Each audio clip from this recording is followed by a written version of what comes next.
लेखक योगीराज मनोहर हरकरे।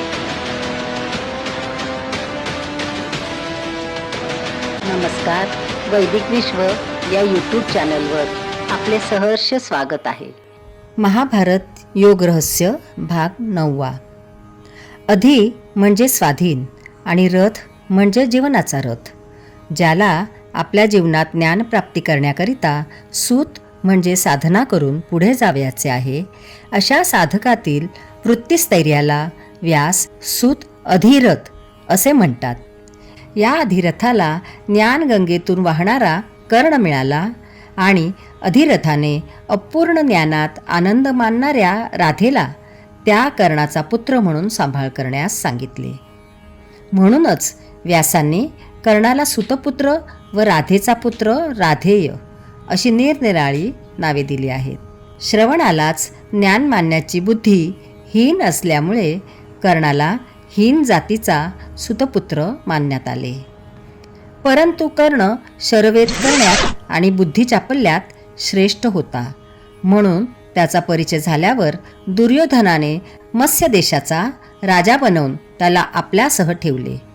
मत्स्य म्हणजे गंगेतील फल आणि ज्ञानगंगेतील फल म्हणजे केवळ श्रवणबुद्धी मानणारा मत्स्य देश होय।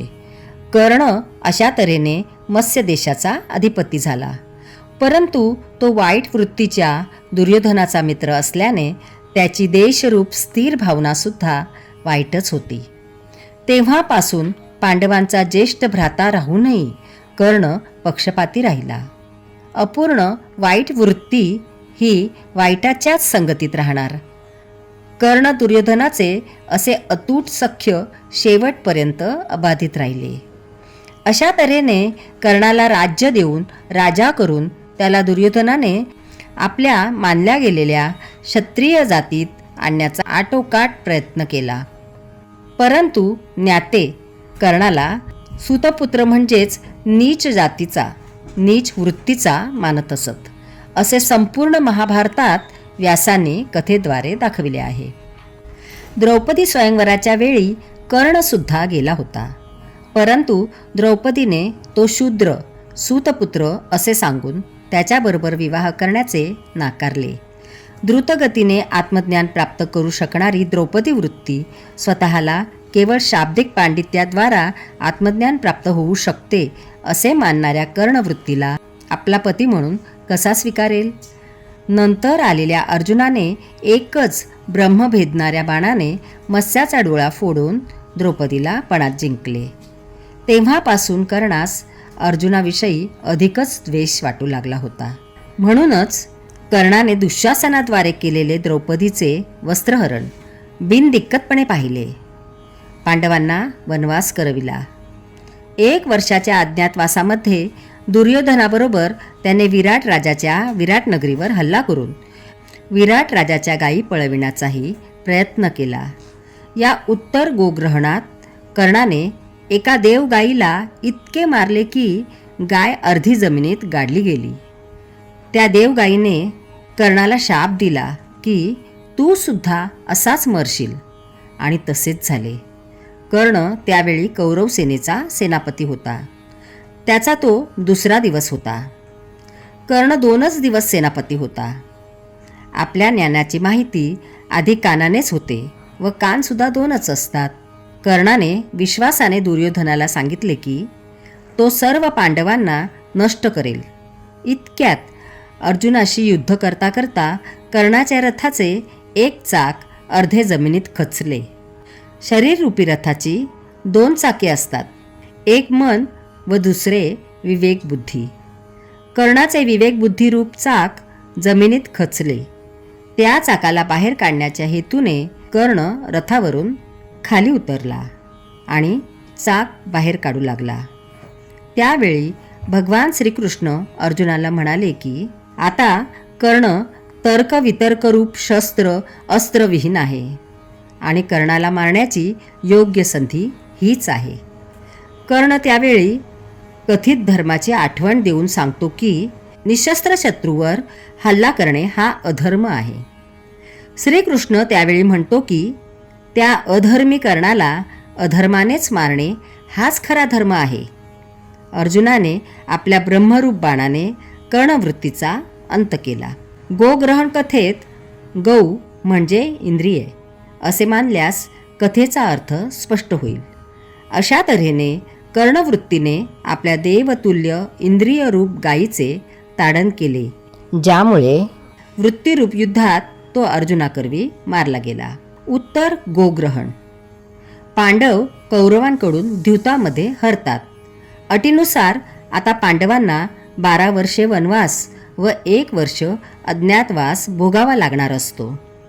अज्ञातवासात असताना जर पांडवांना शोधून काढले तर त्यांना पुन्हा 12 वर्षे वनवास व 1 वर्ष अज्ञातवास भोगावा लागण्याची अट असते. म्हणून स्वतःला गुप्त ठेवण्यासाठी पांडव सावधगिरी बाळगतात. कौरव पांडवांना शोधण्याच्या प्रयत्नात असतात. अज्ञातवासात असताना पांडव विराट नगरीत स्वतःची नावे बदलून राहतात. ज्येष्ठ भ्राता धर्मराज विराट राजाच्या सभेत कंक नावाचा ब्राह्मण, भीम बल्लव नावाचा स्वयंपाकी, अर्जुन नाचगाणे शिकविणारी स्त्रीवेशधारी बृहन्नडा, द्रौपदी राणीची खास दासी आणि नकुल सहदेव अन्य प्रकारचे राजाचे नोकर म्हणून वास्तव्य करतात. महत् प्रयासानंतर कौरवांना असे समजते की पांडव विराट नगरीत आहेत, पण ते कोठे आहेत व कशा स्वरूपात आहेत याचा मात्र थांगपत्ता लागत नाही. म्हणूनच पांडवांना शोधून काढण्यासाठी दुर्योधन विराट नगरीवर हल्ला करून विराट राजाच्या गायी पळविण्याचे ठरवितो. योजना तयार होते आणि कौरव पक्षातील सारेच वीर भीष्म, कर्ण, दुर्योधन आदी विराट नगरीवर हल्ला करण्यास निघतात. कौरवसेना विशाल होती.